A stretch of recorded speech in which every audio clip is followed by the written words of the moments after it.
Progress.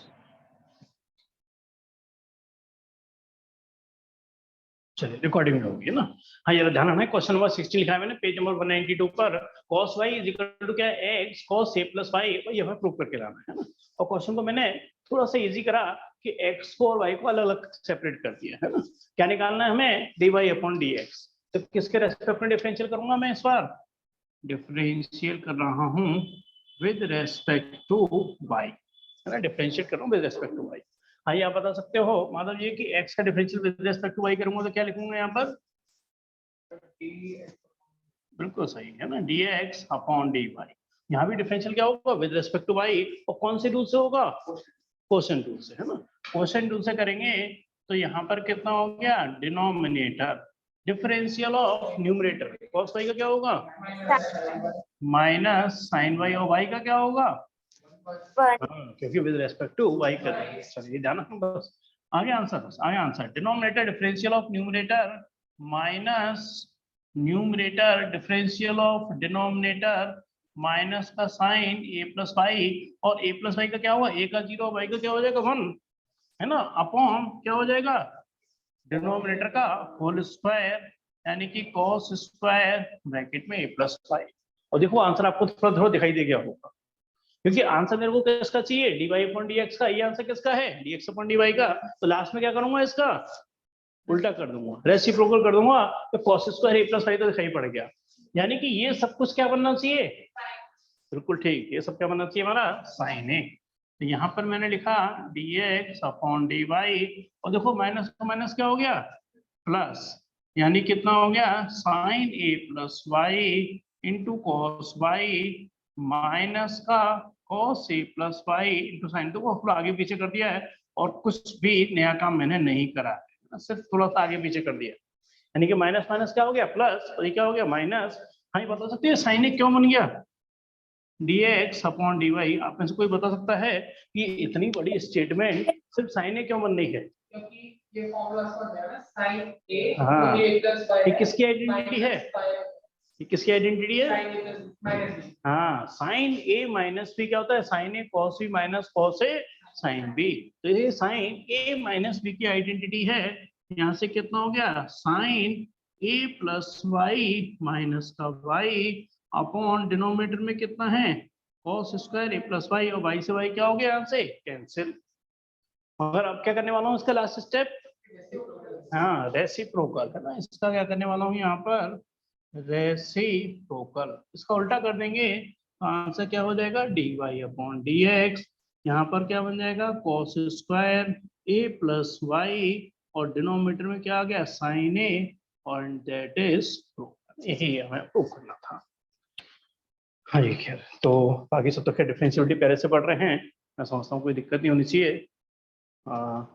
चलिए आपको clear है, विशेष कृतिका आपको कोई दिक्कत, बात समझ में आया आपके, चलिए क्लियर है।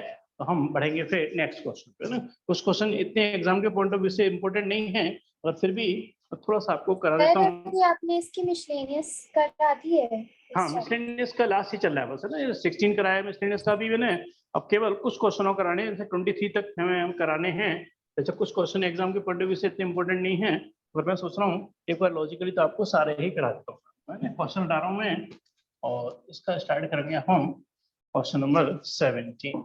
कोई दिक्कत है तो एक बार ट्राई कर लेना, फिर अगर कोई दिक्कत है तो संडे के डाउट क्लास रखते हैं ना, उसमें ज्वाइन कर लेना, उसमें बता देंगे ना आपके, अगर कुछ बीच में रह भी रहे हैं। क्वेश्चन नंबर 17 मैं लिख रहा हूँ, फिर आप कहेंगे तभी स्टार्ट करेंगे। x is equal to a, यहाँ पर कितना है cos t प्लस का t sin t, y is equal to में है a sin t माइनस का t cos t, और फाइंड क्या करना है हमें, d2y बटे dx स्क्वायर। हाँ जी, पर लॉजिकली थोड़ा सा आपके साथ डिस्कस करेंगे, कोई भी आपका सजेशन दिमाग में आया हो तो बताएं।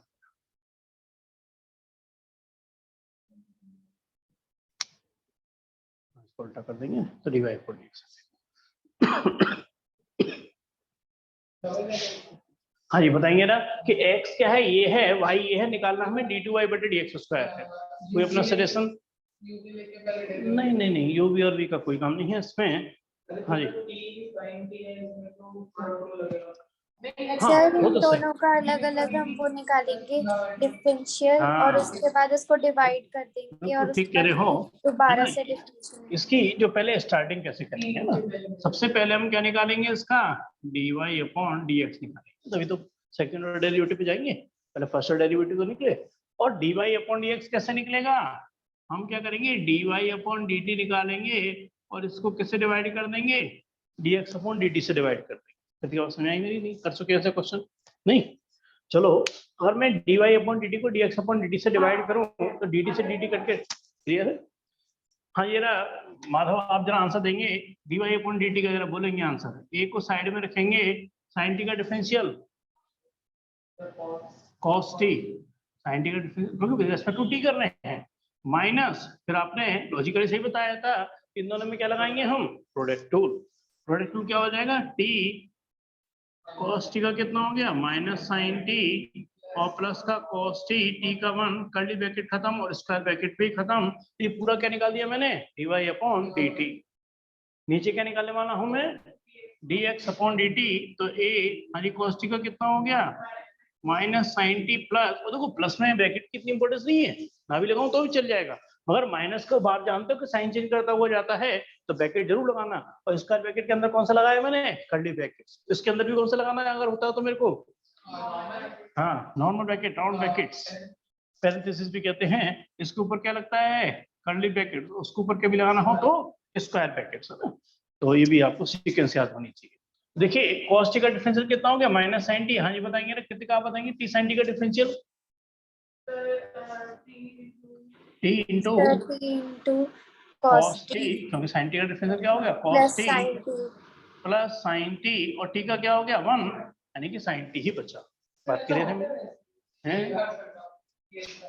हाँ जी हाँ, तो ये ना सबसे छोटा ब्रैकेट क्या होता है, ये वाला, उसके ऊपर कर्ली ब्रैकेट, है ना। सीक्वेंस की बात हो गई है, सीक्वेंस के अकॉर्डिंग चलते हैं हम। हाँ जी देखिए इसमें क्या हो गया, ए से क्या हो गया खत्म। जरा देखना है ना अल्टीमेटली सॉल्व करके क्या बना, cos t माइनस माइनस क्या हो गया प्लस का t sin t, और माइनस का कितना हो गया cos t। यहाँ पे डिनोमिनेटर की अगर बात करें तो माइनस साइन टी प्लस का t cos t, और प्लस का साइन टी, और माइनस से प्लस ये खत्म, और माइनस से ये प्लस। क्लियर है, मैं बता सकते हो। और इसमें कट करके क्या बनेगा आंसर फाइनली, tan t। हाँ टी से टी भी घटेगा, यानी कि फाइनली आंसर क्या बनेगा यहाँ पर आपका tan t। मगर ये आंसर नहीं है, क्योंकि अभी तो सिर्फ dy अपॉन dx निकला है, और वो क्या निकला है हमारा tan t। अब यहाँ पे फिर आप थोड़ा सा फंस सकते हो, आप थोड़ा फंस सकते हो, क्योंकि अब मैं dy अपॉन dx का किसके रेस्पेक्ट में डिफरेंशियल करूं कि d2y बटे dx स्क्वायर आ जाए। हाँ यहाँ बताएं, नहीं करेंगे तो सही, मगर किसके रेस्पेक्ट में करेंगे ये तो बड़ी इंपॉर्टेंट होती है भाई। डिफरेंशिएट क्या करेंगे विद रेस्पेक्ट टू x, भाई आपको क्या करना पड़ेगा differentiating with respect to x। अरे तभी तो ये d2y बटे dx स्क्वायर बनेगा, ऐसा हो रही है कि किसी और के रेस्पेक्ट में करेंगे तो भी बन जाएगा। और डिफरेंशिएट कर रहे हैं किसके रेस्पेक्ट में, विद रेस्पेक्ट टू x, तो d अपॉन dx। अब ध्यान में यार थोड़ा प्रेजेंस ऑफ माइंड है यहाँ पर। यहाँ से क्या हो गया tan t। हाँ जी माधव आप बता सकते हो कि ये बात क्लियर है कि नहीं, करिए मेरी बात, डिफरेंशिएट करा विद रिस्पेक्ट टू x, ये क्या बन गया सेकंड ऑर्डर डेरिवेटिव, और ये क्या बन गया d upon dx of tan t। मगर यहाँ आपको बहुत थोड़ा सा ध्यान रखना होगा, बता सकते हैं इसका t into dt upon dx। चलिए हाँ ये ऑनलाइन इनका स्नेहा का आंसर आ चुका है, आप बता सकते हो क्या बनेगा, tan t का डिफरेंशियल क्या होगा। हाँ tan t का क्या होता है sec स्क्वायर t, बिल्कुल सही कह रहे हो, है ना। tan x का क्या होता है sec स्क्वायर x इंटू, हाँ बिल्कुल सही, t का differential with respect to x, तो इनटू में कितना होगा dt अपॉन dx। देखो लॉजिक वाइज अब क्वेश्चन लगभग खत्म है, पहले बताओ ये समझ में आई नहीं आई मेरी ये आपके, है ना। tan x का Yes. डिफरेंशियल क्या होता है sec स्क्वायर x, मगर x के रेस्पेक्ट में 1 हो जाता है वो, मगर t का with respect to x dt upon dx हो जाएगा। मगर अब दिक्कत ये है कि dt अपॉन dx कहां से निकाल के लाएंगे, dt अपॉन dx एक तरीके से ये जो dx अपॉन dt है ना पूरा बिना काटे, ये तो कटा इसके ऊपर की वजह से था, तो dx अपॉन dt क्या है इस पूरे का उल्टा, एक काम कर लेते हैं, उल्टा करते हैं ना, उल्टा कर लेते हैं। यहाँ पे क्या लिखा मैंने, सेक स्क्वायर टी और D T upon D x है, और नीचे क्या लिख दिया मैंने, डी एक्स अपॉन डी। बात तो लॉजिकली एक ही आ गई ना भाई, डी टी अपॉन है जी। कैसे दोबारा बताना है, टेन टी का क्या कर, सेक स्क्वायर टी, कोई दिक्कत तो नहीं है ना भाई? क्या आप बताओ, कोई सजेशन दो, अपना क्या कहना चाहते हैं, कंफ्यूजन नहीं यहाँ तक? तो मैंने क्या लिखा, सेक स्क्वायर टी और D T upon D x को क्या लिख दिया, नीचे D x upon D T लिख दिया। अरे बात तो वही है, क्यों? क्योंकि D x upon D T ये पूरा तैयार रखा हुआ है, मगर ध्यान रखना D x upon D T जब उतारते समय ए को मत हटा देना, क्योंकि ए तो D x upon D T का पार्ट है, वो तो ऊपर की वजह से कटा था, इस बार ए आएगा नीचे, है ना। बस मैं फाइनल टच दे रहा हूँ इसका आंसर को, है ना। तो यहाँ से हम क्या लिखेंगे, सेक स्क्वायर टी, यहाँ पर आंसर होगा हमारा सेक स्क्वायर टी, और D x upon D T क्या होगा, ये तो रहेगा, मगर ये तो आपस में कटेंगे ही ना, तो यहाँ से क्या हो जाएगा एक तरीके से टी कॉस टी। किसी को दिक्कत है बताना, बस आंसर आ चुका है ना। आंसर मैं लिखने वाला हूँ, एक बार आप चेक कर लेना। इसका आंसर एक तरीके से और लिखा जा सकता है, यानी कि sec cube T upon A T. एक बार क्रॉस चेक कर लें ना स्नेहा, चलो जल्दी चेक कर लेंगे, ऑनलाइन है, एक बार देखेंगे आंसर है यही है क्या स्नेहा? यस सर, यही है। चलिए, आंसर भी बिल्कुल आपका मैच कर गया है। एक बार कहीं भी कोई दिक्कत है पहले डिस्कस करेंगे, तब आगे बढ़ेंगे। बताइए पहले, ये वाला ये स्टेप कैसे आया ना, ये वाला समझ आ गया था स्टेप, ठीक। यहाँ देखना ये चीज D x upon D T थी कि नहीं, और ए नहीं काटेंगे ना, क्योंकि ये तो ऊपर वाले की वजह से कटा था, तो ए वो देखो sine T minus sine T, ये तो कट गया, तो यहाँ क्या हो गया टी कॉस टी। ये लाइन समझ आई नहीं आई? हाँ, तो ये जी D x upon D T तो है नीचे वाली चीज पूरी, नीचे वाली चीज पूरी d x upon D t ही है, बात क्लियर है लाइन। और ये कॉस टी ऊपर जाके क्या बन गया, सेक टी, तो sec square T into sec T क्या बन गया, सेक क्यूब टी, है ना। क्लियर है, यदि आपको क्लियर है? चलिए, अच्छा क्वेश्चन है, प्रूफ करने वाला क्वेश्चन है। कई बार ना तो उसमें प्रूफ नहीं लिखाता इसमें, मगर प्रूफ वाले में आया था तो फिर तो आप कहीं बीच में नहीं छोड़ सकते, है ना। चलिए आप लिख लीजिए, कोई दिक्कत है बताना, नहीं तो फिर हम आगे बढ़े। क्वेश्चन नंबर 18, ये फिर थोड़ा करूँगा एग्जाम के पॉइंट ऑफ व्यू से इतने इंपॉर्टेंट नहीं है, और मैं चाहता हूँ कि लॉजिकली थोड़ा आप सीखो, इसलिए मैं चाहता हूँ क्वेश्चन नंबर ये 18, 19, 20 वैसे मोस्टली टीचर कराते ही नहीं है इनको, है ना, फिर भी मैं आपको करा रहा हूँ। हाँ चलो, ये कराए तो लॉजिकली सीख जाओगे, 2 मिनट लगेंगे, सही। हाँ ये आते नहीं, कभी पहले भी नहीं आते थे कभी, है ना। 18 से लेके 22, हाँ, मगर मैं थोड़ा सा चाहता हूँ इसको हल्का सा करा देंगे, हल्का सा, ज्यादा डीप में नहीं जाएंगे। और 23 मोस्ट इंपोर्टेंट है ना, 23 को तो मैं कराना ही है ना, 23 मोस्ट इंपोर्टेंट क्वेश्चन, जरा जल्दी से सीखेंगे इसे, आप थोड़ा सा ऐसा पास कर सकते हैं, क्योंकि इसमें कुछ खास एग्जाम के पॉइंट ऑफ व्यू से इंपॉर्टेंट नहीं है। क्या निकलवा रहा है इसमें हमसे, एफ डबल डैश एक्स, भाई बता सकते हैं एफ डबल डैश एक्स का मतलब क्या है यहाँ पर? हाँ सर, इसमें 2 बार डिफरेंस, सेकंड ऑर्डर डेरिवेटिव, है ना। एफ डबल डैश एक्स का मतलब क्या हो गया, पहले इसको हटा दूं कि नीचे से नहीं, अच्छा लिख लो तब बताएं, तभी डिस्कस करेंगे इसको, पहले लिख लो एक बार, हो गया। चलिए जरा, अगर देखो किसी को थोड़ा सा याद हो, तो ये हम ऑलरेडी 11th में भी करते हैं, यहाँ भी 1-2 बार डिस्कस कर चुके हैं, कि हम बताते हैं कि मॉड का कोई फॉर्मूला ही नहीं है इंटीग्रल में, या डिफरेंशियल में कोई फॉर्मूला ही नहीं है ना, इंटीग्रल में ना डिफरेंशियल, है ना। मॉड के केस में कोई फॉर्मूला नहीं होता है, तो इसको 2 पार्ट में डिवाइड करेंगे, या तो क्या बनेगा ये प्लस का एक्स क्यूब, या बनेगा माइनस का एक्स। मॉड का आंसर कभी नेगेटिव में नहीं आता। अब बता सकते हो कि प्लस का एक्स क्यूब कब बनता है, जब X is greater than is equal to 0, minus X cube कब बनेगा, लेस देन जब एक्स, बात क्लियर है भाई। अब क्या निकाल रहा हूँ, 0, हाँ 0 को मतलब अगर हम कह रहे हैं 0 क्या होता है, नॉन नेगेटिव होता है, हाँ तो नॉन नेगेटिव, तो 0 क्या कहते हैं, नॉन नेगेटिव भी कहते हैं ना, बात एक ही बात।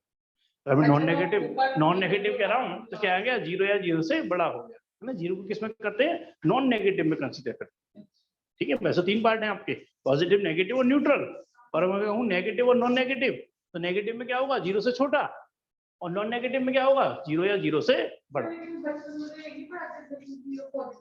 हाँ बिल्कुल सही कह रहे हो, हम कह रहा हूँ, हम 3 पार्ट में डिवाइड कर रहे हैं, तो फिर पॉजिटिव नेगेटिव न्यूट्रल होगा, है ना। मगर हम इसको 3 पार्ट में डिवाइड ना करके हमेशा क्या करते हैं, 2 पार्ट में डिवाइड करते हैं। ये कौन सा होता है, नेगेटिव। 0 से छोटा क्या होता है, नेगेटिव, और 0 या 0 से बड़ा क्या होता है, पॉजिटिव। तो हम 3 पार्ट ना करके 2 पार्ट में डिवाइड करते हैं, बात ये है बस। तो यहाँ से कितना हो गया, f डैश x, नहीं बताएंगे ना आंसर क्या लिखेंगे इसका। यहाँ से क्या हो जाएगा, 3x² when x is greater than is equal to 0, minus का 3x² when x is less than 0। बात क्लियर है, बस एक लाइन और लिखनी है, वो आप जानते हो बहुत अच्छे से। यहाँ से क्या होगा, f डबल डैश x, यानी कितना होगा 6x, कब, जब x is greater than equal to 0, minus का 6x, कब, जब x लेस देन 0। देखो आंसर तो यही खत्म हो गया, कंडीशन लिखी हुई है, तो आंसर 2 है इसके, है ना। बात क्लियर है मेरी, चलिए बस यही आंसर है ना इसको, हैं ये पार्ट राइट हैंड साइड, नहीं ये कंडीशन के अकॉर्डिंग ही है, क्योंकि इसका आंसर हमेशा पॉजिटिव ही आएगा, है ना, तभी तो आएगा। वरना का आंसर माइनस है। अगर आप x की वैल्यू सपोज करो 1 लगा रहे हो, तो आपके आंसर -6 आ गया। क्या इसका आंसर -6 हो सकता है, क्यों नहीं हो सकता। अच्छा सर कौन सा आंसर देना है, मैं कह रहा हूँ मैं इसमें x की वैल्यू 1 लगा रहा हूँ, तो आंसर क्या आएगा, माइनस। अब आंसर -6 आ रहा है, तो क्या गलती कर रहा हूँ मैं कि -6 का आंसर निकली। 0 से छोटी वैल्यू आएगी। हाँ, इसमें x की वैल्यू 0 मतलब 1 लगा ही नहीं सकता, 0 छोटी लगाएंगे बस माइनस लगाएंगे, इसमें 0 छोटी लगाएंगे, तो -1 लगाएंगे तो क्या आंसर आ जाएगा, +6 हो जाएगा। तो ये रीजन है, अगर मैं कहूँ कि 1 लगा रहा हूँ तो आंसर -6 आ रहा है, तो आपको तुरंत टूटना होगा। इसलिए ये कंडीशन तो जब है जो एक्चुअली लेस देन 0 है, इसमें वैल्यू पॉजिटिव तो ले ही नहीं सकते, है ना, ये रीजन है। तो इसलिए कंडीशन लगना जरूरी है। क्लियर है मेरी बात, आपको समझ आ गया है? नहीं मैं तो कह रहा था कि आंसर इसका नेगेटिव आ रहा है, कब, जब x की वैल्यू 1 ले रहा हूँ। मैंने आपको कंफ्यूज करने की कोशिश करी इसमें, है ना। मैंने कहा x की वैल्यू 1 लगाओ तो आंसर क्या आ गया, -6।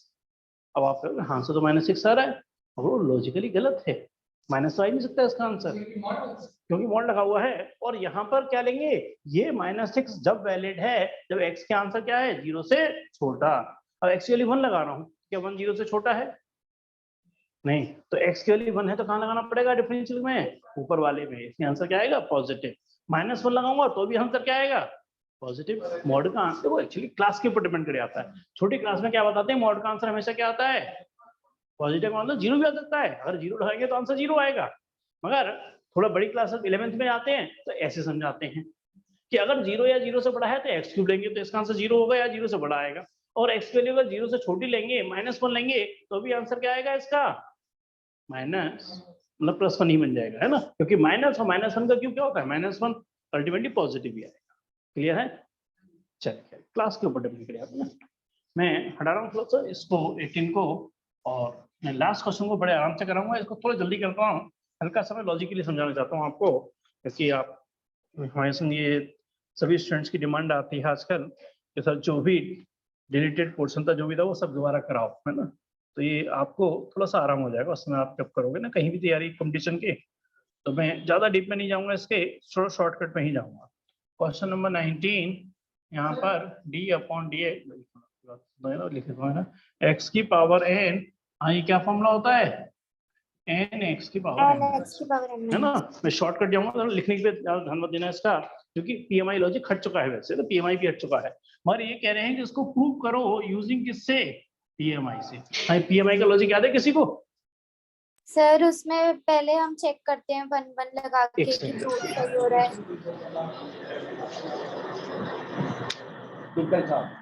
अच्छा अच्छा अच्छा, ठीक है।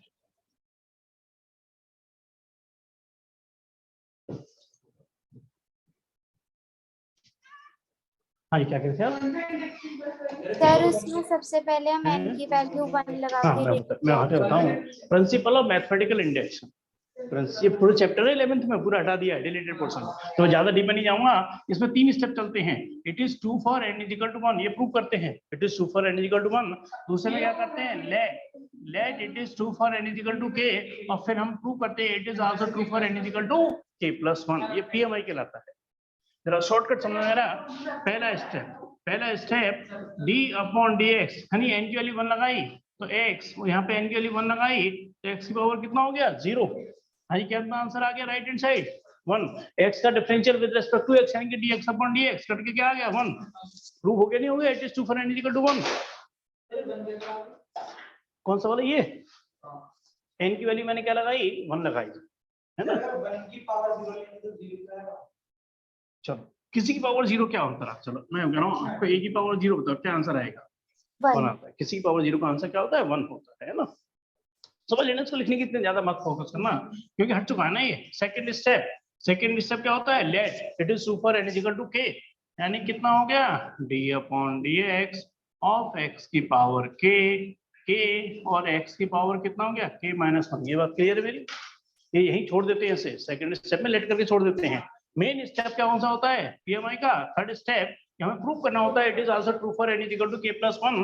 तो पहले लेफ्ट हैंड साइड लिख रहा हूं मैं d upon dx of x की पावर k प्लस 1। n की वैल्यू क्या लगाई मैंने k प्लस 1 और x की पावर क्या हो गया k प्लस 1 माइनस 1 यानी x की पावर k। तो ये क्या बना दिया मैंने टारगेट। ये वाला प्रूफ सामने आंसर सामने लिख रहा था पीएमआई क्वेश्चन में है ना। मैं एलएचएस पे लेके चलूंगा और इसका इस्तेमाल होता है। क्या करेंगे एलएचएस यानी कि क्या करेंगे लेफ्ट हैंड साइड और यहां से क्या करने वाला हूं मैं d upon dx of x की पावर k इंटू एक्स। पहले कोई दिक्कत तो नहीं? अरे पावर प्लस 1 है तो ब्रेक कर दिया। और क्या लगाना हूं इसमें मैं प्रोडक्ट टूल यानी कि फर्स्ट हाँ जी x का differential with respect to x क्या हो गया 1 प्लस x और d अपॉन dx ये मैं थोड़ा एक्स्ट्रा करा रहा हूं आपको d upon dx of x की पावर k और इसकी वैल्यू कहां से लगेगी यहाँ से फर्स्ट से। इसका इस्तेमाल जरूर होता है थर्ड स्टेप में है ना। तो जब मैं इसमें इस्तेमाल करूंगा यहाँ से कितना हो गया x की पावर k और इसकी वैल्यू जब यहाँ से लगेगी तो क्या बन जाएगा k इंटू एक्स की पावर k माइनस 1। यहाँ से कितना हो गया x की पावर k प्लस k। यहाँ x की पावर कितनी है 1 x की पावर कितनी है k माइनस 1। दोनों जब ऐड होंगे बेस है क्या बना देगा ये बना देगा x की पावर k। और अगर मैं x की पावर को k कॉमन ले लूं तो ब्रैकेट में k प्लस 1 ही तो बना। देखो आंसर आ गया यानी क्या हो गया यहाँ पे आके प्रूफ हो गया यानी कि it is also true for n is equal to k plus 1। ये मैंने तो एक एक्स्ट्रा बता दिया पीएमआई वाले लॉजिक से थोड़ा रिवाइज भी होगा पीएमआई है ना। हाँ ये मैट्रिक्स वगैरह में यूज होता है मैट्रिक्स है ना। ये पहले क्या करते हैं it is true for n is equal to 1 prove करते हैं that it is true for n is equal to k उसको लिख के छोड़ देते हैं है ना। ये स्टेटमेंट लिख के छोड़ देते हैं और थर्ड स्टेप हमारा पूरा प्रूव करना होता है। हाँ इसलिए क्लियर है आपको भी कृतिका आपको क्लियर? चलो हाँ पहला क्वेश्चन हाँ बोलो क्या चीज 0 की पावर 0 हाँ देखिए आप कहें 0 की पावर 0 की पावर कुछ भी लो आंसर क्या आएगा 0 ही आएगा है ना। 0 की पावर कुछ भी लो क्या आंसर आएगा 0 ही आएगा क्योंकि 0 को कितनी बार मल्टीप्लाई कर दो आंसर 0 ही आएगा। हाँ और बताओ क्या करेंगे मॉड का अगर हमने स्क्वायर कर दिया मॉड जो जैसे क्यूब था पहले हाँ हाँ अगर मैं स्क्वायर कर दे तो एक हाँ। ही बनेगा क्या बनेगा एक ही तो बनेंगे पॉजिटिव एक नेगेटिव तो बने नहीं सकता मॉड ऑफ एक्स स्क्वायर है ना। देखिए मॉड का आंसर क्या आएगा हमेशा इसमें फर्क नहीं पड़ेगा क्योंकि पावर इवन है तो इसका आंसर तो वैसे ही पॉजिटिव ही आना है। इसका आंसर कभी नेगेटिव में आएगा ही नहीं है ना। इसका अगर मैं कहूँ मॉड ऑफ एक्स स्क्वायर इसका आंसर हमेशा क्या आएगा उनका पॉजिटिव में ही आएगा। इसका आंसर कभी नेगेटिव में नहीं आएगा क्योंकि पावर इवन लगी हुई है ना। इसका आंसर तो नेगेटिव में आएगा लगाओ ना एक ही ब्रांच करेंगे दो इसमें लगा भी दो तो कोई फर्क नहीं है ना। अगर मैं कहूँ कि F X is equal to क्या हो जाएगा प्लस का एक्स स्क्वायर और माइनस का X square when X is greater than equal to 0 और जब एक्स लेस देन 0 तो कोई फर्क नहीं पड़ने वाला है ना क्योंकि हाँ तो पावर इवन है ना पावर इवन है तो ये तो आंसर हमेशा पॉजिटिव ही आना है। इसमें ब्रेक करने की जरूरत ही नहीं है कोई भी है ना। इसमें कोई ब्रेक करने की जरूरत नहीं है ये तो सिंपल आंसर पॉजिटिव ही आना है। इसका आंसर कभी नेगेटिव में आएगा ही नहीं क्योंकि पावर इवन लगी हुई है ना। इसमें कोई ब्रेक करने की जरूरत नहीं है। तो जहाँ दोनों केस होते हैं वहां ब्रेक किया जाता है। बात क्लियर है? फिर कोई जरूरत नहीं है फिर तो आंसर पॉजिटिव आना ही है। उसका आंसर नेगेटिव में आएगा ही नहीं कभी है ना। फिर ब्रेक क्या करना उसको। चलिए थोड़ा शॉर्ट करके में और जाएंगे रहा क्वेश्चन नंबर नेक्स्ट। वैसे ये भी एग्जाम के पॉइंट ऑफ व्यू से नहीं इसलिए थोड़ा सा इसको मैं जल्दी कराऊंगा है ना। थोड़ा समझना कि देखो कैसे आइडेंटिटी एक दूसरे से लिंक होती है ना। क्वेश्चन नंबर करा रहा हूँ आपको मैं 20। यहाँ पर बात कर रहे हैं कि साइन ए प्लस बी की आइडेंटिटी क्या होती है हमारी sign A cos b cos से sin। Plus cos a sin b। मतलब क्या कह रहे हैं, यूजिंग डिफरेंशियल है ना, डिफरेंशियल से कह रहे हैं कि sin a प्लस बी की आइडेंटिटी है, तो cos a प्लस बी की आइडेंटिटी प्रूव करके लाओ। cos a प्लस बी की आइडेंटिटी क्या बनेगी, cos a cos b minus का sin a sin b। आई मतलब याद है नहीं याद है ये आइडेंटिटी? Yes sir. मगर बात आ रही है कि आइडेंटिटी तो पता है, मगर डिफरेंशियल की हेल्प से क्या करना है, इसे प्रूव करना है। देखो वैसे तो हमें ए और बी क्या कहते हैं, कांस्टेंट कहते हैं, और यहाँ ए और बी कांस्टेंट है, तो ये भी डिफरेंशियल जीरो, ये भी जीरो, ये भी जीरो, ये भी जीरो, सब जीरो हो जाएगा। तो यहाँ पर ये ए और बी कांस्टेंट नहीं है, क्या है, वेरिएबल, वेरिएबल की तरह से काम कर रहे हैं। तो मैं अब प्रूफ करने वाले लॉजिक पे यहाँ से आ रहा हूँ। इसको क्या कर रहा हूँ मैं, differentiation with respect to X कर रहा हूँ। जरा सोच के आंसर देना है ना, साइन सर ए प्लस बी का नहीं होगा है जी, सर, विद रिस्पेक्ट टू ए क्यों नहीं होगा इस कंडीशन में? नहीं विद रेस्पेक्ट टू वेरिएबल ही करते हैं ना, एक्स करो वाई करो, विद रेस्पेक्ट टू एक कांस्टेंट तो क्या करेंगे। सर हमने तो इसमें ए और बी को वेरिएबल माना है। देखो एक्चुअली हमारे पास जो फॉर्मूले हैं ना, वो विद रिस्पेक्ट टू एक्स के ही हम कंफर्टेबल होते हैं, नहीं तो फिर हमें और ज्यादा दिक्कत आएगी, फिर बी का कुछ और बनेगा, है ना। तो बेटर ये है कि जो हमारा जनरल फॉर्मेट है कि differentiate with respect to X करते हैं वही करो, है ना, नया लॉजिक क्यों अपनाओ, फिर उसमें ज्यादा हमें दिमाग लगाना पड़ेगा। साइन तो मैंने भी ज्वाइन करा, बता सकते हो क्या कर रहे हैं? देखिए क्वेश्चन नंबर 20 करा रहे हैं अभी जरा, ये एग्जाम के पॉइंट ऑफ व्यू से इतना इंपॉर्टेंट नहीं है। साइन ए प्लस बी की आइडेंटिटी होती है sine A cos a plus cos a sin b, और डिफरेंशियल की हेल्प से ये आइडेंटिटी हमें प्रूव करके लानी है ना, ये हमारा प्रूफ करने का टारगेट है। और मैं इसको डिफरेंशिएट कर रहा हूँ विद रिस्पेक्ट टू एक्स, और मैं चाहूंगा थोड़ा प्रेजेंस ऑफ माइंड का आंसर बताएं, लिखने के हिसाब से इतना इंपॉर्टेंट नहीं है। हाँ ये बताएंगे ना, साइन का differential sir cos cos bracket में क्या हो जाएगा, ए a प्लस बी इंटू, बिल्कुल ठीक, इंटू हाँ डी ए बाई, बिल्कुल सही, विद रिस्पेक्ट टू एक्स कर रहे हैं, d a upon D x plus का d B upon D x. बात क्लियर है सर मेरी? इसको हम d a plus b upon x d x नहीं लिख सकते? हाँ मतलब मैं तो सिंपल अलग अलग समझा रहा हूँ कि अल्टीमेटली डी एक्स एलसीएम आगे वो अलग बात है ना। तो इस साइन का क्या हो गया, कॉस, ए का क्या होगा D upon D X, B का क्या होगा D B upon D X. मैं नहीं सोचता कोई दिक्कत होनी चाहिए इसमें, है ना। हाँ यार सोचेंगे इन दोनों में क्या करेंगे हम, प्रोडक्ट रूल लगा देंगे। यहाँ से क्या आ गया, साइन ए कॉस बी का क्या हो गया, minus sine B into, very good, plus यहाँ से कितना हो गया कॉस बी, और साइन ए का कितना हो गया cos A, DA by D X, कितना हो गया D A by D x, plus आगे बढ़ रहा हूँ मैं आगे, यहाँ से कितना हो गया कॉस ए, साइन बी का कितना हो गया कॉस बी इंटू कितना हो गया D B upon D x, plus का कितना हो गया साइन बी, और कॉस ए का कितना हो गया माइनस का साइन ए, और इंटू में कितना हो गया D A by D x, है ना। जैसे मैं कहा एग्जाम के पॉइंट ऑफ व्यू से इंपॉर्टेंट नहीं है, तो मैंने समझा दिया, समझ में आ गया। ये तो सिंपल ही है। हाँ अब देखो एलएचएस में क्या चाहिए मेरे को, cos a प्लस बी, और आरएचएस में क्या चाहिए cos a cos b। देखो cos a cos b ये रहा, cos a cos b ये रहा। तो आरएचएस में जरा गौर से देखेंगे कि अगर मैं यहाँ cos a cos b common ले लूंगा तो क्या बनेगा ब्रैकेट में, dA अपॉन dx प्लस का dv अपॉन dx ही तो बनेगा, क्लियर है। अगर मैंने इन दोनों में से cos a cos b common ले लिया तो dA अपॉन dx प्लस का क्या होगा dv upon dx। RHS answer देते हैं ना, माइनस का साइन ए साइन बी, ये रहा माइनस का साइन ए साइन बी, ये भी क्या है माइनस का साइन ए साइन बी। तो मैंने यहाँ से क्या कॉमन लिया, माइनस का साइन ए साइन बी, और ब्रैकेट में क्या बना दिया dA अपॉन dx और प्लस का dv अपॉन dx। बात क्लियर है। और यही आंसर मैं फाइनल कर रहा हूँ, dA upon dx plus dv upon dx क्या आ जाएगा यहाँ से कॉमन, और यहाँ भी क्या लिखा हुआ है dA upon dx plus dv upon dx, और कॉमन आके ये क्या हो जाएगा पूरे से खत्म। और जो खत्म हुआ तो उसके बाद आंसर आपको ये दिखाई पड़ गया। तो देखो ये आइडेंटिटी तो आपने 11th में करी हुई है, और कभी ऐसा नहीं सोचा होगा कि डिफरेंशियल से आइडेंटिटी प्रूफ भी की जा सकती है ना। प्रूफ करने के कई तरीके हैं, मगर ये तरीका शायद आपने पहली बार ही सीखा होगा कि ये आइडेंटिटी डिफरेंशियल से भी प्रूफ की जा सकती है। यानी कि क्या हो गया एक तरीके से cos a cos b minus का sin a sin। हाँ यार अब आपको क्लियर है, कुछ पूछना तो नहीं है इसमें भी? सर ये हमने डिफरेंशियल करा किस बेस पे है? नहीं मैंने कहा क्वेश्चन का हेडिंग पढ़ेंगे ना, तो साइन ए प्लस बी की आइडेंटिटी दे रखी थी, और ये आइडेंटिटी हमें प्रूव करनी थी यूजिंग डिफरेंशियल, है ना।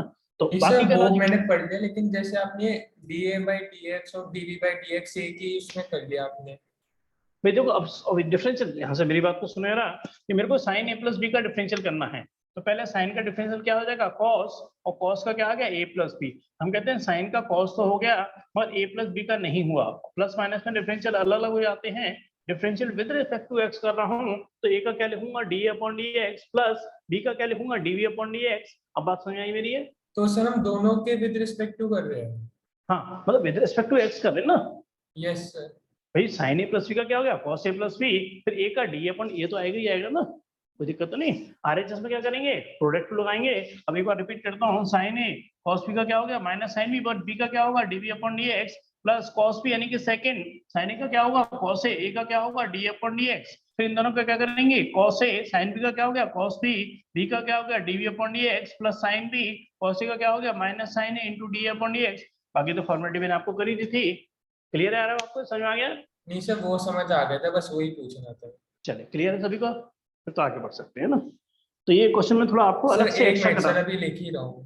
हाँ हाँ देख लो तो आराम से लिखो। मैं फिर तब तक क्वेश्चन नंबर 21 और मेन जो क्वेश्चन है इसमें एग्जाम के पॉइंट ऑफ व्यू से वो है 23। इसके साथ ही हमारी कंटिन्यूटी डिफरेंशियबिलिटी खत्म होती है। हम शुरू करेंगे AOD application of derivative. Question number आ गया हमारा, मैं लिख देता हूँ जब तक आप नोट कर लीजिए। Question number 21, does exist a function which is continuous but not differentiable? ये तो खैर एग्जांपल याद करने वाला है। fx is equal to mod of x minus 1 plus mod of x minus 2। हाँ जी बोलिए, इसी को ना चलो गर्मी लगेगी मगर तुम्हें। हाँ तुम थोड़ा इधर बैठ, इधर आ जाओ यहाँ बैठ, क्योंकि ना अगर एसी बंद कर दिया ना तो बड़ी सफोकेशन हो जाएगी। गेट इसलिए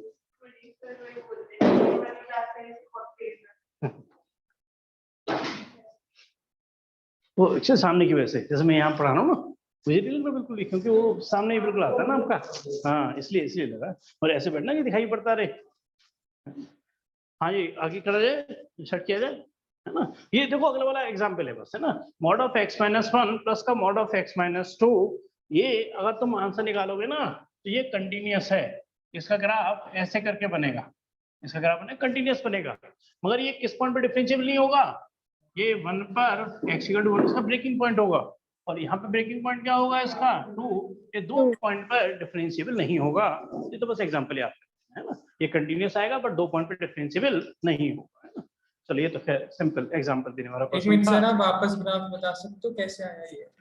हाँ मैं कह रहा हूँ एक एग्जांपल मैंने एक जनरेट किया क्वेश्चन के अकॉर्डिंग, जो कंटिन्यूअस तो होना चाहिए बट 2 पॉइंट पे डिफरेंशिएबल नहीं होना चाहिए। और अगर आप समझना चाहते हो तो मैं इसको हटा रहा हूँ, मैं एक एग्जांपल आपको लेके फिर थोड़ा सा मेरे को डीप में जाना पड़ेगा, हल्का सा, है ना, हल्का सा डीप में जाना पड़ेगा समझाने के लिए। जरा आप समझना सभी लोग। मैंने एक ग्राफ बनाया fx = mod x, है ना। और हाँ ये बताइए ना इसका ग्राफ कैसे बनेगा। fx = mod x यानी कि y की वैल्यू क्या रहेगी हमेशा पॉजिटिव ही रहेगी। इसका जब ग्राफ बनेगा ना तो इसका ग्राफ ऐसे बनेगा। पहले क्लियर है मेरी बात? Yes sir. fx को फंक्शन ऑफ x को y कहते हैं, y जो फंक्शन ऑफ x ही होता है ना। y = mod x के हूँ या fx = mod x के हूँ एक ही बात है ना। तो y का differential with respect to x या x का डिफरेंशियल f'(x), ये भी हम कहते हैं कि फर्स्ट ऑर्डर डेरिवेटिव को रिप्रेजेंट करने के कई तरीके हैं। dy/dx कहूँ, f'(x) कहूँ, y1 कहूँ या फर्स्ट ऑर्डर डेरिवेटिव कर दूं, सबका मतलब एक ही है। तो ये ग्राफ किसका है, fx = mod x का।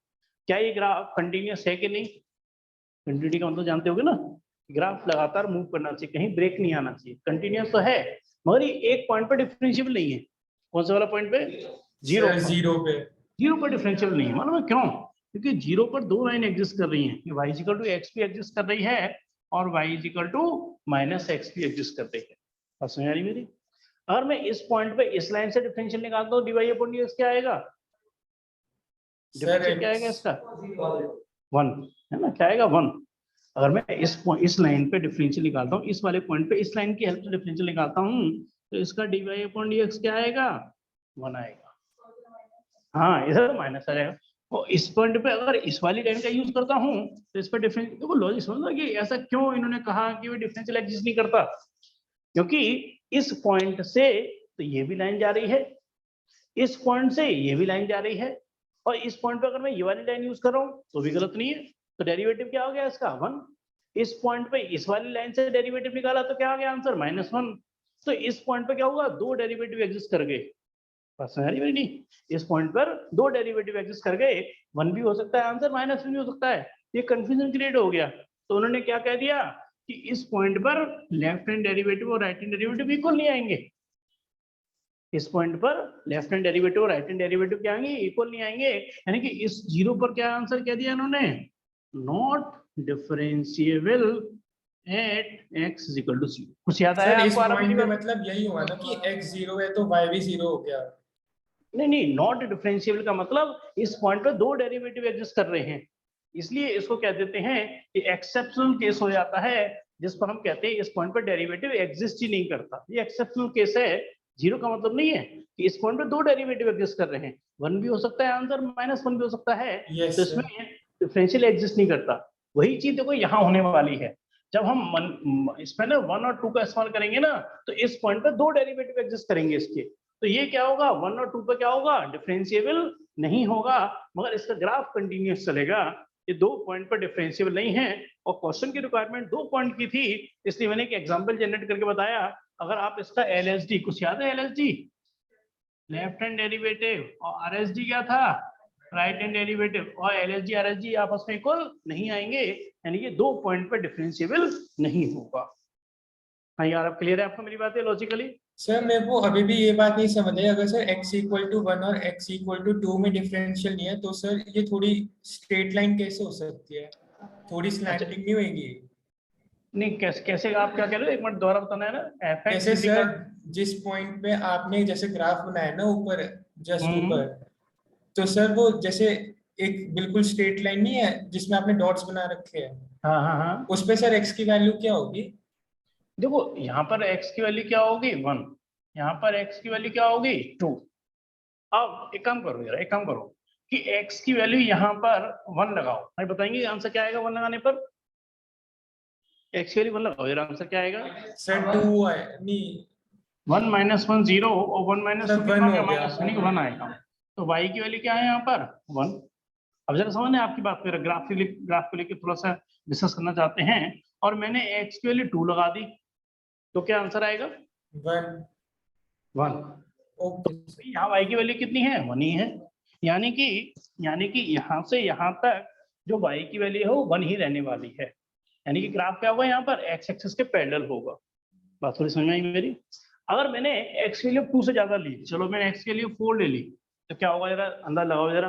4 - 1 कितना हो गया, 3। सर 5 हो गया। 3, और यहाँ से 4 - 2 यानी कि 5, यानी कि वैल्यू यहाँ हो गई। अब 2 से जैसी मैंने वैल्यू ज्यादा ली, ग्राफ ऊपर बढ़ना शुरू हो गया। बात समझ आई मेरी? अगर मैंने x की वैल्यू 1 से कम लिया, जरा 0 ले, जरा x वैल्यू 0 लो, तो क्या हुआ देखो यार, 0 - 1 यानी कि कितना हो गया, 1, और 0 यानी क्या हो गया, प्लस का 2 यानी कि 3। और जैसे ही मैंने 1 से कम ली, ग्राफ फिर ऊपर बढ़ना शुरू हो गया। यानी ग्राफ इसका जो मैंने अंदाज बनाया ना, बिल्कुल लॉजिकली सही बनाया है। मतलब वो थोड़ा डायमेंशन का फर्क हल्का सा मतलब अंदाज से बनाया है। और अब आपको समझ आएगी ग्राफ इसका स्टेप पे बनेगा। यस सर, अब समझ गया। चलो क्लियर है ना? मगर ये 2 पॉइंट पर डिफरेंशिएबल नहीं होगा। आप इस पे एलएसजी और आरएसजी निकालोगे ना 1 पर और 2 पर, तो इक्वल नहीं आने वाले हैं। ये 2 पॉइंट पर डिफरेंशिएबल नहीं है, और ये ग्राफ कंटिन्यूअस है हमारा। ग्राफ हमारा सर कंटिन्यूअस। इसको मॉड्यूलस के अलावा किसी और तरीके से दिखा सकते हैं इसी क्वेश्चन को? नहीं, मॉडुलस के केस में आते हैं, बाकी तो डिफरेंशिएबल होता ही होता है। अगर एक्स स्क्वायर लूंगा, क्यूब लूंगा, डिफरेंशिएबल होगा। और ये केवल मॉडुलस वाले केस में दिक्कत आती है, जैसे मॉड एक्स, यानी किस पॉइंट पर डिफरेंशिएबल नहीं है ये, 0 पर। कितने पॉइंट हो गए, 1 पॉइंट पर डिफरेंशिएबल नहीं है। ये मॉड मैंने 2 बार लगा दिया, ये 2 पॉइंट पर डिफरेंशिएबल नहीं है ना। जहां भी मॉडुलस आएगा वहां उस पॉइंट पर डिफरेंशिएबल नहीं होगा, है ना? क्लियर है? Okay sir. चलिए हाँ बताओ क्या दिक्कत है, बताओ कौन सा वाला? हाँ देखो, लॉजिकल तो यहाँ से समझो यार, लॉजिकल यहाँ से समझो। मैंने कहा fx = mod x है, तो बताओ ये बात समझ आई नहीं कि y = x होगा जब x की वैल्यू क्या होगी, ग्रेटर देन इक्वल टू 0। दोबारा सुनो, मैं कह रहा हूँ इसका 2 पार्ट में ब्रेक करो। mod x होगा जब x is greater than equal to 0, -x होगा जब x लेस देन 0। बात समझ आ गई? अब इसका ग्राफ प्लॉट करना है जरा। x की वैल्यू 0 है तो y की वैल्यू भी क्या आएगी, 0। x की वैल्यू 1 होगी तो y की वैल्यू क्या होगी, 1। x की वैल्यू 2 है तो y की वैल्यू 2 होगी। ये ग्राफ प्लॉट हो गया जब 0 या 0 से बड़ा है। तो अब मैं 0 से कम लेके चल रहा हूँ, तो -1 ली तो y की वैल्यू क्या हो गई +1, और मैंने -2 ली, हाँ लगाओ -1 लगाओ इसमें जरा, x के लिए -1 लगाओ, है ना, तो क्या आ गई -1 x की वैल्यू -2 ली तो क्या आ गया +2 हो गई। तो ग्राफ इसका ऐसे बनेगा नहीं बनेगा, ये बात क्लियर है। ग्राफ लगातार मूव करेगा तो कंटिन्यूस है कि नहीं, ठीक है।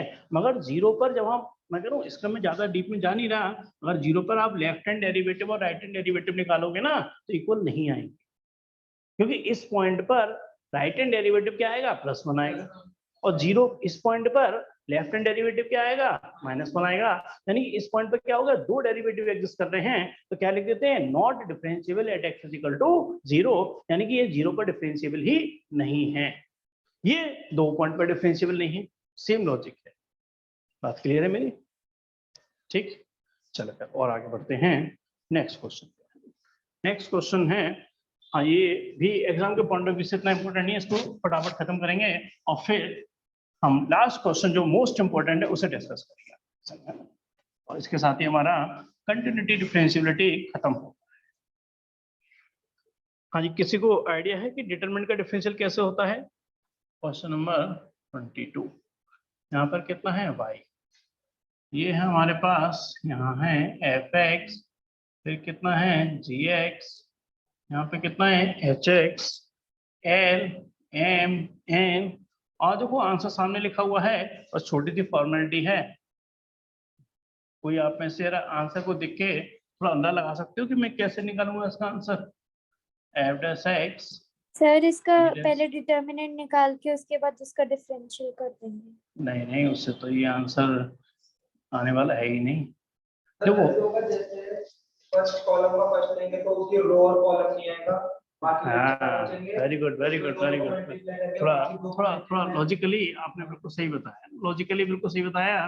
जरा बाकी और एक बार जिनको नहीं पता वो सुन लेना, एक बार बहुत जल्दी समझ में आ जाएगा। प्लस देखिए, है ना, लॉजिकली आप सही कह रहे हो कि डिटरमिनेंट का जब डिफरेंशियल करते हैं तो एक बार में एक रो एक कॉलम का होता है, तो मैं क्या कर रहा हूँ, इस रो का डिफरेंशियल कर रहा हूँ। इसका डिफरेंशियल क्या होगा, f(x), यहाँ पर g(x), यहाँ से क्या हो जाएगा h(x), और पहली रो का डिफरेंशियल क्या है, तो बाकी दो रो रहेंगी एज इट इज रहेंगी, है ना। यहाँ पे क्या हो गया, l, m, n और a, b, पहली रो का डिफरेंशियल, बाकी दो रो एज इट इज। अब मैं क्या करूंगा, दूसरी रो को, बाकी सब कांस्टेंट है, एलिमेंट क्या हो जाएगा 0 0 0, यहाँ पे आंसर क्या रहेगा हमारे पास, f(x), g(x) और h(x). एक बार सर आप वापस क्या, बता सकते हो क्या था? एक बार मैं रिपीट कर दूंगा जरा, पहले लिख देता हूँ जरा, f(x), यहाँ पर g(x), यहाँ पर h(x), क्योंकि डिटरमिनेंट आपने पढ़ा नहीं है ना, ये दिक्कत सारी आ जाती है ना इसलिए, क्योंकि डिटरमिनेंट आपने पढ़ा ही नहीं है, इसलिए मैं इसके बहुत ज्यादा डीप में नहीं जा रहा, हल्का सा लॉजिक आपको एक्सप्लेन कर देता हूँ।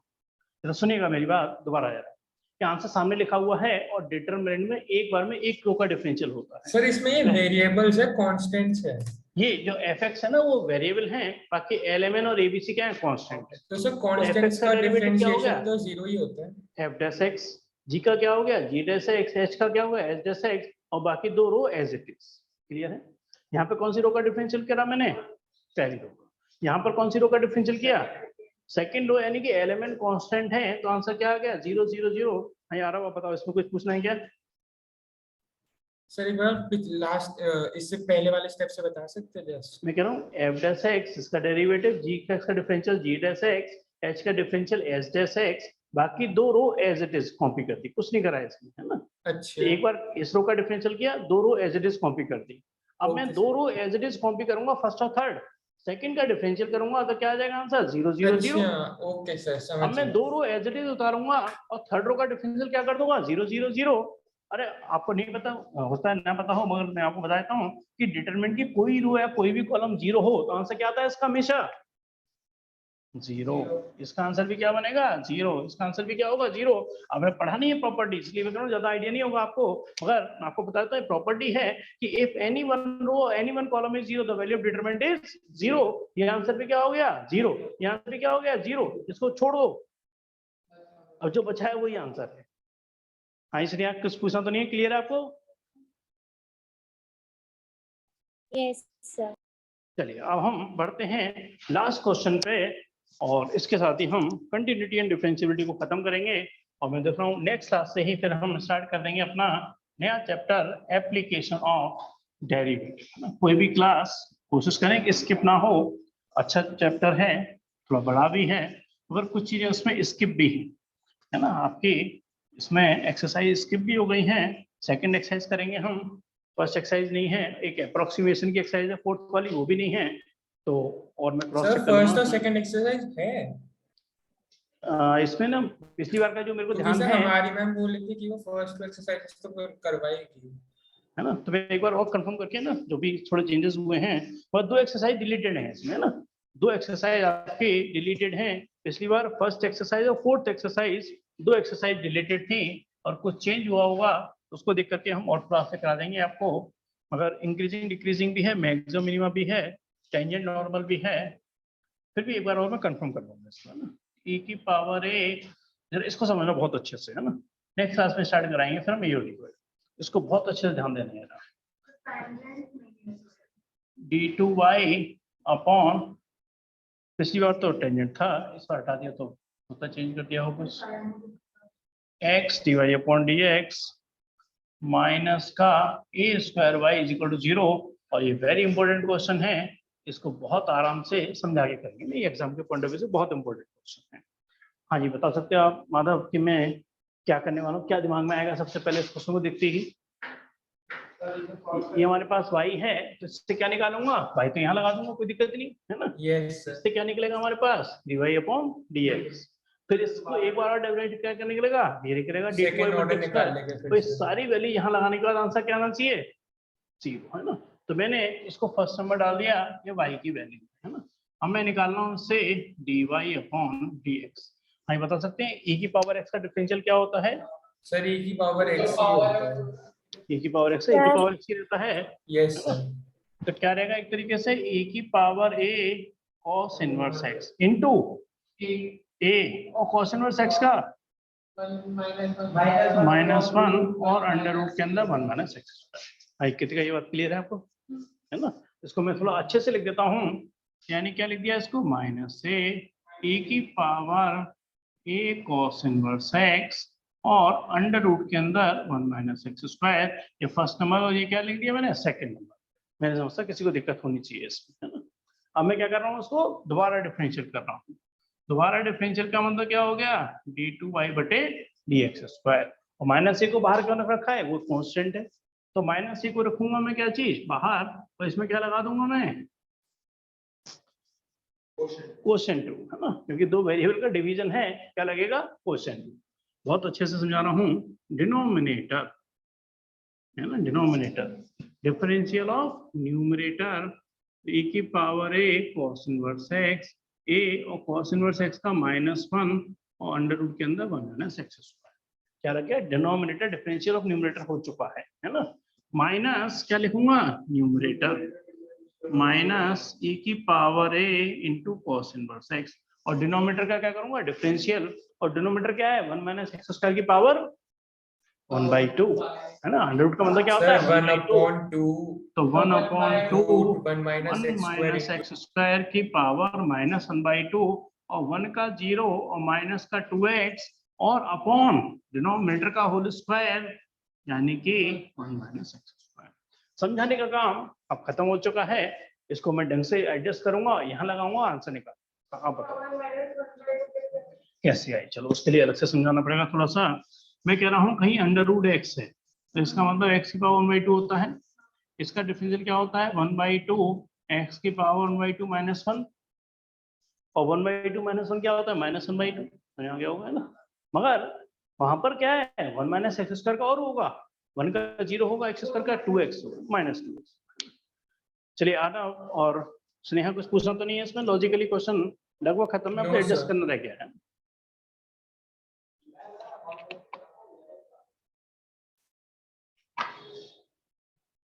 चलिए मैं इसको थोड़ा अच्छे से लिखता हूँ, और फिर आंसर को एडजस्ट करेंगे ना। देखिए 2 से 2 क्या हो गया, यहाँ से खत्म, तो यहाँ से क्या हो गया, ये चीज आपस में खत्म, तो माइनस का a, माइनस से e की पावर ए cos इनवर्स x, ये चीज हो गई माइनस m। देखो माइनस माइनस क्या हो गया प्लस e की power a into cos inverse x, और ये हो गया अंडर रूट के अंदर 1 माइनस एक्स स्क्वायर, और होल के नीचे की भी क्या है 1 माइनस एक्स स्क्वायर। बात क्लियर है मेरी यहाँ तक, है ना? और मैं ये सारी वैल्यू किस में लगाने वाला हूँ, इस वाले LHS में, है ना? मैं यहाँ लिख रहा हूँ LHS, left hand side. Left hand side की जब बात करेंगे तो 1 माइनस एक्स स्क्वायर d2y बटे डी एक्स स्क्वायर कितना हो जाएगा, माइनस का a माइनस a e की power a into cos inverse x plus e की power a cos inverse x under root के अंदर 1 माइनस एक्स स्क्वायर, और होल के नीचे कितना है 1 माइनस एक्स स्क्वायर। पहले आराम से देखो समझाता जाता हूँ, जैसे कि काफी बड़ा एक्सप्रेशन बनेगा ना, आपको समझने में दिक्कत ना आए। पहले बताओ इससे काट दिया कोई दिक्कत तो नहीं? ये 1 माइनस एक्स स्क्वायर क्या हो गया, नीचे वाले 1 माइनस एक्स स्क्वायर से खत्म हो गया, है ना? फिर क्या हो गया माइनस का x इंटू में dy अपॉन डी एक्स, देखो dy अपॉन डी एक्स वो तैयार रखा हुआ है, और माइनस एक्स है, माइनस माइनस प्लस कर दूं, माइनस और माइनस क्या हो जाएगा ये प्लस, इंटू कितना हो गया a e की power a into cos inverse x, और अंडर रूट के अंदर 1 माइनस एक्स स्क्वायर, ये क्या हो गया minus x dy upon D x, और dy अपॉन डी एक्स में माइनस था, माइनस वहां था, माइनस माइनस प्लस कर दिया, और कुछ खास नहीं करा मैं, है ना? लास्ट में माइनस का कितना है ए स्क्वायर बाई, अरे बाई का मतलब क्या हो गया e की power a into cos inverse x। हाँ जी, पहले बात सारी क्लियर है कि नहीं? और बस अब आंसर आने ही वाला है। एक लाइन छोटी सी और नीचे लिखूंगा आंसर, और शायद आंसर आपको दिखाई दे क्या होगा। आंसर क्या लाना है इसका, 0, है ना? हाँ बताओ, ये वाली देखो 1 माइनस एक्स स्क्वायर d2y बटे डी एक्स का ये पूरा उतारा, और ये 1 माइनस एक्स स्क्वायर से 1 माइनस एक्स स्क्वायर को कर दिया खत्म, ये वाला, ये तो वहां ये रहा, ये तो प्रूव करना है ना भाई, इसी की तो LHS में लगा लो वैल्यू में, माइनस का x, और देखो माइनस का x था, ये माइनस ये था, तो माइनस माइनस क्या लिया प्लस का x कर दिया, फिर क्या था माइनस का a स्क्वायर, और y का मतलब क्या है a की power a cos inverse x। हाँ जी, क्लियर है आपको ये मतलब? आंसर दिखाई दे रहा है कि नहीं, 0 आ गया आंसर। यस सर, अब हम a का ब्रैकेट देखो माइनस a को अंदर लेके जा रहा हो हूँ, जाएगा, तो कितना हो गया a स्क्वायर e की power a into cos inverse x, है ना? और देखो ये उतना ही पॉजिटिव, उतना ही लास्ट में नेगेटिव दिखाई पड़ रहा है, जितना ही पॉजिटिव है उतना ही लास्ट में क्या है वो नेगेटिव, यानी कि ये वाली टर्म तो क्या हो जाएगी इससे खत्म होगी एक तरीके से, है ना?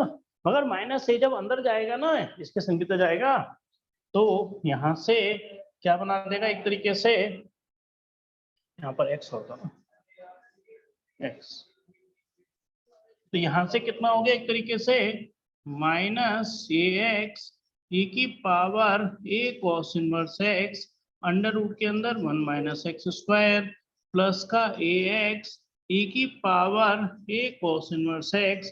आपको थोड़ा ओरली दिखाई पड़ रहा है, ये भी पूरा क्या हो गया खत्म, और ये इससे खत्म हो गया था, यानी कि आंसर क्या आ गया हमारे पास, फाइनली 0 आ चुका है।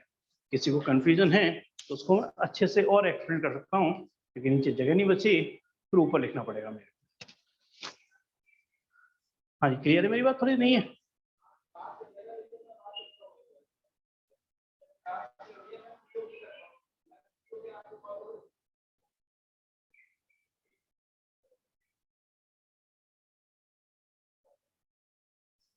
चलिए एक बार लिख लेना से, कोई भी दिक्कत है तो डिस्कस कर लेना।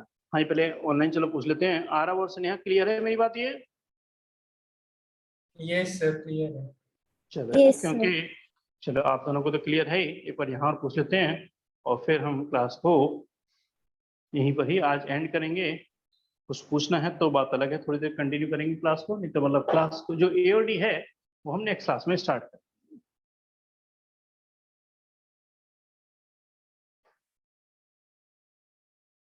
thank you, sir. Welcome ji.